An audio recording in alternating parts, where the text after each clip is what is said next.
الحمدللہ، اللہ تعالیٰ کا لاکھ لاکھ شکر ہے کہ مالک نے اپنی یاد کی توفیق اور موقع عطا فرمایا۔ لاکھوں اور کروڑوں درود حضرت محمد مصطفیٰ صلی اللہ علیہ وآلہ وسلم پر، جن کے طفیل مالک نے یہ مہربانی عطا فرمائی۔ سامعین کرام، قرآن پاک میں اللہ تعالیٰ نے ارشاد فرمایا، پس پھسلا دیا ان دونوں کو ابلیس نے، نکلوا دیا ان کو اس سے کہ تھے وہ بیچ جس کے، اور کہا ہم نے اتر جاؤ، بعض تمہارے دشمن ہیں اور تمہارے واسطے زمین میں ٹھہرنا ہے اور نفع پانا ہے ایک وقت تک۔ سامعین کرام، ان آیات پاک میں بھی اللہ رب العزت نے انسانیت کی تاریخ بیان فرمائی۔ اللہ تعالیٰ نے حضرت آدم علیہ السلام کو زمین میں خلیفہ بنایا، پھر علم معرفت سے بہرہ ور فرمایا، اشرف المخلوقات کا خطاب عطا فرمایا اور فرشتوں سے سجدہ کرایا۔ یہ حکم اسرائیل کے لیے بھی تھا، جس نے انکار کیا، ابلیس بنا، شیطان ہوا اور ملعون ہو کر برباد ہو گیا۔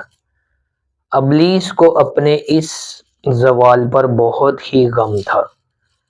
اسے حضرت آدم علیہ السلام سے حسد ہوا، ہمیشہ کے لیے آدم علیہ السلام کا اور ان کی اولاد کا دشمن ہو گیا۔ حدیث پاک میں آیا ہے کہ شیطان ایک بار حضرت موسیٰ علیہ السلام کی خدمت میں حاضر ہوا اور عرض کی کہ مجھے بہت سزا مل چکی ہے، آپ اللہ تعالیٰ کے پیارے ہیں، مجھے معافی دلوائیں۔ حضرت موسیٰ علیہ السلام کو رحم آیا، اللہ تعالیٰ کی بارگاہ میں عرض کی کہ اے مالک الملک، شیطان نے یہ درخواست کی ہے۔ اللہ تعالیٰ نے فرمایا، شیطان کو مردود حضرت آدم علیہ السلام کو سجدہ نہ کرنے پر کیا گیا، کیونکہ اس نے میرا حکم نہ مانا۔ اگر واقعی یہ اپنی غلطی پر معافی مانگتا ہے تو اللہ تعالیٰ توبہ قبول فرمانے والا ہے۔ اسے حکم دیں کہ وہ حضرت آدم علیہ السلام کی قبر کو جا کے سجدہ کر کے اپنی غلطی کی تلافی کرے۔ حضرت موسیٰ علیہ السلام نے شیطان کو اللہ تعالیٰ کا یہ حکم سنایا تو شیطان نے فوراً جواب دیا کہ جسے میں نے اس وقت سجدہ نہیں کیا جب وہ زندہ تھا، اب اس کی قبر کو کیوں سجدہ کروں گا۔ اس طرح وہ مردود اور دشمن رہا۔ غرض یہ کہ حضرت آدم علیہ السلام کا یہ دشمن دشمنی میں بڑھتا ہی چلا گیا اور جلتا ہی رہا۔ حضرت آدم علیہ السلام کو تاج خلعت پہنانا اور جلوس کی شکل میں جنت میں لے جانا شیطان کے لیے موت پر موت کا سامان تھا۔ ابلیس اس سوچ میں تھا کہ کس طرح آدم کو بھی اس عیش و عشرت سے محروم کروایا جائے۔ آخر اس نے وہ طریقہ سوچ ہی لیا۔ مور اور سانپ جو جنت میں رہتے تھے اور خوبصورت تھے، ان سے ساز باز کی۔ مور کو سمجھایا کہ تم نے آدم اور حوا کو دروازے تک کس طرح لے کر آنا ہے، کیونکہ شیطان خود تو جنت کے اندر جا نہیں سکتا تھا۔ مور نے رقص شروع کر دیا اور حضرت آدم علیہ السلام اور حضرت اماں رقص دیکھنے میں اتنے مشغول تھے کہ مور آہستہ آہستہ پیچھے ہٹتا چلا گیا اور وہ دونوں آگے بڑھتے رہے اور دروازے تک پہنچ گئے۔ شیطان سانپ کے منہ پر بیٹھ کر اندر چلا گیا، حضرت آدم علیہ السلام کے سامنے حاضر ہوا، سلام کیا اور کہا میں بہت شرمندہ ہوں، میں نے آپ کی بڑی گستاخی کی اور ذلیل ہوا۔ پھر کہا کہ آپ کو اللہ تعالیٰ نے جنت دی، عیش و آرام دیا، لیکن آپ اس پر اتنے مغرور نہ ہوں کیونکہ آپ پر موت آنی ہے اور آپ نے ان سب چیزوں سے محروم ہونا ہے۔ انہوں نے پوچھا یہ موت کیا ہے؟ شیطان نے اپنے ہاتھ اور پاؤں زمین پر مارے اور بے دم ہو کر زمین پر گر گیا، جس پر حضرت آدم علیہ السلام بہت ڈر گئے۔ پوچھا کہ اس سے بچنے کا کوئی طریقہ؟ شیطان نے کہا کہ یہ ایک درخت ہے جس کا پھل کھانے سے آپ ہمیشہ جنت میں رہیں گے اور کبھی موت نہیں آئے گی۔ انہوں نے کہا مجھے تو اللہ تعالیٰ نے اس کے نزدیک جانے سے منع فرمایا ہے۔ اس نے قسم کھائی کہ یہ بات اس طرح نہیں ہے، اللہ تعالیٰ آپ سے ناراض نہیں ہوں گے کیونکہ اس میں حکمت ہے۔ اللہ تعالیٰ نے اس درخت کے نزدیک جانے سے منع کیا ہے، اس کا پھل کھانے سے منع نہیں فرمایا۔ دوسری بات یہ ہے کہ اللہ تعالیٰ نے آپ کے متعلق پہلے ہی یہ اعلان فرما دیا ہے کہ میں نے زمین پر اپنا خلیفہ بنانا ہے۔ آپ کو اللہ تعالیٰ نے زمین میں رکھنا ہے۔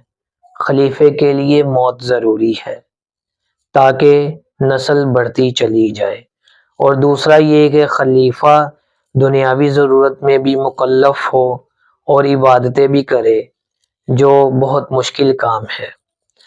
اگر آپ اس درخت کا پھل کھائیں گے تو فرشتوں کی طرح دنیاوی علائشوں سے پاک ہو جائیں گے اور جنت میں موت سے محفوظ رہیں گے۔ شیطان کی بار بار قسم اٹھانے پر حضرت آدم علیہ السلام کو یقین آ گیا، کیونکہ انہیں یہ معلوم نہیں تھا کہ کوئی جھوٹی قسم بھی کھا سکتا ہے۔ پھر اللہ تعالیٰ کی حکمت سے آپ اللہ تعالیٰ سے یہ سب کچھ پوچھنا بھول گئے۔ پہلے حضرت حوا نے پھل کھایا، پھر شیطان نے آدم علیہ السلام کو بتایا کہ اب حضرت حوا آپ سے جدا ہو جائیں گی، یہ جنت میں رہیں گی اور آپ زمین میں چلے جائیں گے۔ حضرت آدم علیہ السلام نے ان کے ساتھ رہنے کے لیے وہ پھل کھا لیا اور شیطان بھاگ گیا۔ اللہ تعالیٰ نے فرمایا اے آدم یہ تم نے کیا کیا؟ تمہیں تو اس سے منع کیا تھا۔ حضرت آدم علیہ السلام اپنی غلطی سے آگاہ ہوئے کیونکہ انہیں پیشاب کی حاجت ہوئی، نوری لباس اتارا گیا اور وہ انجیر کے پتوں سے اپنے جسم کو ڈھانپنے لگے۔ حکم ہوا اب جنت سے زمین میں اتر جاؤ اور زمین پر ایک مدت تک ٹھہرو، وہاں تم میں سے بعض ایک دوسرے کے دشمن ہوں گے اور موت تک وہ تمہارا ٹھکانہ ہے۔ سب کو نیچے اتارنے کا حکم ہوا، حضرت آدم علیہ السلام، حضرت اماں، مور، سانپ اور شیطان۔ حضرت آدم علیہ السلام کو سرندیپ میں اتارا گیا، حضرت حوا کو جدہ میں اتارا گیا، مور کو ہندوستان میں اتارا، سانپ کو سجستان میں اتارا اور شیطان کو بصرہ کے پاس اتارا۔ حضرت آدم اپنے ساتھ خوشبو اور حجر اسود لائے، وہ سیاہ پتھر جو کعبہ شریف میں نصب ہے، اور پھلوں کے بیج اور کچھ ہتھیار لائے۔ آپ اتنا پریشان تھے کہ 300 سال تک سر نیچے کر کے روتے رہے اور آنکھ اوپر نہ اٹھائی۔ روایت میں آیا ہے کہ آپ نے اتنے آنسو بہائے کہ وہ ساری دنیا کے آنسوؤں سے بھی زیادہ ہیں۔ اس غم میں وہ سب چیزوں کو بھول گئے۔ شیطان نے بعض چیزوں کو ہاتھ لگایا جن میں زہر پیدا ہو گیا۔ حضرت آدم علیہ السلام کی نے ضرورت زندگی کے مطابق کھیتی باڑی کا کام شروع کیا۔ اللہ تعالیٰ نے سزا کے طور پر مور کے پاؤں خراب کر دیے، سانپ کے پاؤں پیڑ کے ساتھ ملا دیے اور اس کی خوراک مٹی بنا دی اور شیطان کی شکل بگاڑ دی۔ تاریخ کے اس حصے میں انسانی تعلیم کے لیے بہت سی باتیں ہیں۔ پہلی بات یہ ہے کہ شیطان انسان کا ایک ایسا مکار اور سخت ترین دشمن ہے کہ کسی صورت میں وہ اپنی عداوت کو نہیں بھولتا، حتیٰ کہ جنت میں بھی جا پہنچا اور وہاں سے آدم علیہ السلام کو نکلوا کر چھوڑا۔ زمین پر تو اس کا ہر جگہ گزر ہے، انسان کے خون کے ساتھ رگوں میں دوڑتا ہے، اس لیے اس سے بچنے کی بہت ہی زبردست کوشش کی ضرورت ہے۔ وہ اپنی طاقت، حکمت اور چالاکی سے انسان کے نفس پر قابو پانے کی کوشش کرتا ہے۔ انسان اس کی باتوں میں آ کر اللہ تعالیٰ کی نعمتوں کو بھول جاتا ہے۔ یہ کس طرح ممکن ہے کہ انسان شیطان سے بچے؟ حضور پاک صلی اللہ علیہ وآلہ وسلم نے فرمایا کہ کلمہ طیبہ پڑھنے والے شخص کی حالت اس طرح ہوتی ہے جس طرح کسی کے پیچھے زبردست دشمن لگا ہوا ہو اور وہ بھاگ کر ایک قلعے میں محفوظ ہو جائے جہاں کوئی اسے نقصان نہ پہنچا سکے۔ کلمہ شریف پڑھنے والا اسی طرح اللہ تعالیٰ کی حفاظت میں آ جاتا ہے۔